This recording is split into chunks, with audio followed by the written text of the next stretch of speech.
शांति ब्रह्म शांति सदा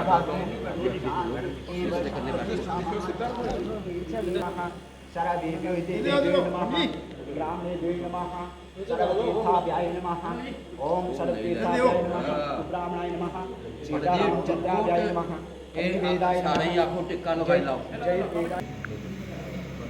एतत् कर्म प्रदान श्री अमुक देव्याय नमः जय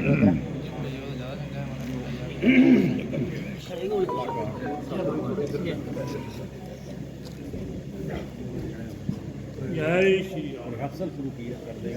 बोल सियापति रामचंद्र भगवान की जय, पवन सुत हनुमान की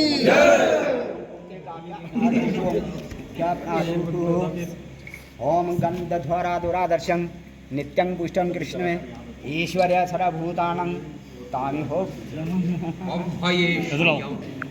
जाती है कि नाटक समाज की नान्यस्पृहा रघुपते हृदये स्मदि। रामलीला रंगमंच पर खेलने वाले कलाकार बंधुओं, ये श्लोक जो मैंने भगवान के प्रति अर्पित किया है, ये मैंने नहीं किया।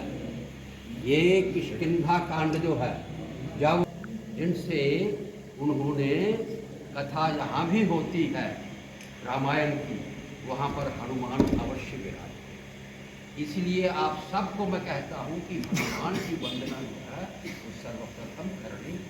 कीलकम नारहत्यकम नासूकम नापि ध्यानम जनन्यासो न चवार्चनम कुंजिका पाठ मात्रेण दुर्गा पाठ फलम लभेत अति गुहितरम देवी पवन सुत हनुमान की सनातन धर्म नाट्य समाज की जयकारा वीर बजरंगी। आज हमने श्री सनातन धर्म नाटक समाज के जो हमारा क्लब है, इसमें विधिवत रूप से पूजा अर्चना करके इसका जो हम रामलीला का मंचन करते हैं उसका शुभारंभ किया। क्योंकि आज शाम को बदलें पड़ जानी है और इसमें शुभ मुहूर्त नहीं होता, इसलिए हमने जल्दी से आज ही डिसाइड किया कि आज ही हम इसका वो मुहूर्त करेंगे, शुभ मुहूर्त करेंगे। और विधिवत रूप से आज मुहूर्त हो गया है और इसके बाद हमारे कलाकार जो हैं वो अपनी अपनी रिहर्सल जो है वो शुरू कर देंगे और हम कोशिश करेंगे। अभी 1 महीना हमारे परशुराम है। नहीं नहीं लक्ष्मण, देखो ये चोट वो है जो पहले से है हम खाए हुए, निशान चरणों का छाती पर है लगाए हुए। महाराज,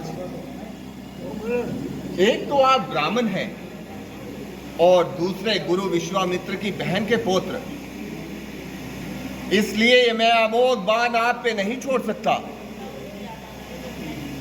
अब आप ही बताइए मैं किसे नष्ट करूं? आपके पास मन की तीव्रता से आने वाले जाने की वो शक्ति है उसे, या आपने जो अपने पुण्य लोक अर्जित किए हैं उनका नाश करूं?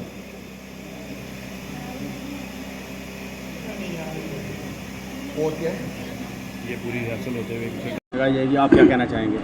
आज हमने श्री सनातन धर्म नाटक समाज के जो हमारा क्लब है, इसमें विधिवत रूप से पूजा अर्चना करके इसका जो हम रामलीला का मंचन करते हैं उसका शुभारंभ किया। क्योंकि आज शाम को बदलें पड़ जानी है और इसमें शुभ मुहूर्त नहीं होता, इसलिए हमने जल्दी से आज ही डिसाइड किया कि आज ही हम इसका वो मुहूर्त करेंगे, शुभ मुहूर्त करेंगे। और विधिवत रूप से आज मुहूर्त हो गया है और इसके बाद हमारे कलाकार जो हैं वो अपनी अपनी रिहर्सल जो है वो शुरू कर देंगे और हम कोशिश करेंगे। अभी 1 महीना हमारे पास पड़ा हुआ है और 1 महीने में हमारे कलाकार कड़ी मेहनत करेंगे और प्रभु राम का जो पूरा रामलीला का मंचन है वो लोगों को दिखाने की कोशिश करेंगे।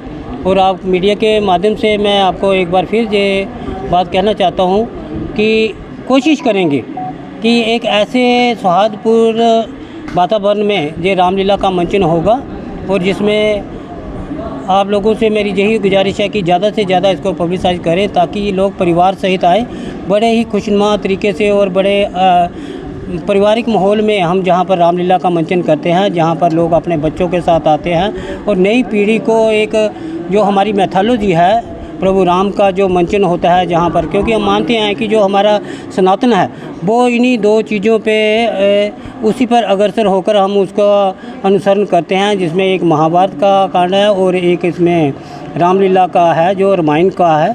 और पूरी रामायण हम जहाँ पर दिखाने की कोशिश करते हैं, जिससे आने वाली जो नई जनरेशन है उसको भी हमारी मैथोलॉजी से रूबरू होने का एक मौका मिलता है और पता चलता है कि किस तरह प्रभु राम जी ने, एक मर्यादा पुरुषोत्तम जिन्हें हम कहते हैं, उन्होंने इस मंच के द्वारा हम बताते हैं कि प्रभु राम ने क्या मर्यादा जो हमारे लिए छोड़ी और के उन्हीं के कार्यों को अनुसरण करते हुए हम अपनी दिनचर्या को आगे बढ़ाते हैं। किस तरह उनका भाई के प्रति प्रेम, किस तरह उन्होंने अपना वचन निभाने के लिए 14 वर्ष का वनवास लिया और किस तरह अपनी माता का मान रखने के लिए उन्होंने जो उनके पिता से वचन रखे थे वो पूरे करने के लिए राजपाट छोड़कर वो चले गए। और किस तरह उनके जो भाई थे भरत, जब राम जी वनवास को चले गए तो किस तरह अपने भाई का मान रखने के लिए उन्होंने उनके आशीर्वाद से उनके जो चरण पादुका थी, जो खड़ाऊँ थी, वो शासन पर रखकर अपना राज किया। और जिस तरह वो वनवासी होकर उन्होंने कुटिया पे वास किया, कंदमूल फल खाए, उसी तरह भरत ने भी वही अनुसरण किया और वही उसी तरह रहा। ये आने वाली पीढ़ी को हम एक प्रेरणादायक देते हैं कि आज देखते हैं जिस तरह का माहौल है, आजकल लोग आपसी रंजिश में, आपसी तनातनी में एक दूसरे के खिलाफ जाते हैं। लेकिन अगर हम अपने ग्रंथों की ओर देखें, अपने जो हमारे पुराण हैं उनकी तरफ देखें, जो हमारी मैथोलॉजी है उसकी तरफ देखें, तो हमें इसका पूरा जीवन दर्शन मिलता है और किस तरह हम जो है हमारा जो मार्गदर्शन करने के लिए ये चीज़ें बनी हैं। और मैं आप मीडिया के माध्यम से बार बार यही कहता हूँ कि ज़्यादा से ज़्यादा लोगों को ये बात पहुँचनी चाहिए, क्योंकि आज का जो युवा पीढ़ी है, जो नए लोग हैं, उनके पास समय ही नहीं है अपनी मैथोलॉजी को, अपने ग्रंथों को देखने के लिए। और ये बड़ा अच्छा मौका है कि वो जहाँ पर आएँ और रामलीला का मंचन देखें। और एक बात मैं और कहना चाहता हूँ कि हमारा मंचन जो है वो खुला है आप सब लोगों के लिए। हम जहाँ पर नए नए कलाकारों को भी मौका देते हैं, जो नई जनरेशन है जिनको अपने कल्चर की तरफ बड़ा रुझान है, अच्छी रुचि है, वो भी जहाँ पर आएँ हम उन्हें भी मौका देंगे इस मंचन से और उनकी प्रतिभा को भी यहाँ उभारने की कोशिश करेंगे। इसलिए ज़्यादा से ज़्यादा लोग आएँ और इस मंचन को देखें, ताकि वो अपने बच्चों को आने वाले समय में जो मर्यादा पुरुषोत्तम राम जी का जो चित्र है वो उनको पेश किया जाए। वो बहुत धन्यवाद। सियापति रामचंद्र महाराज की जय।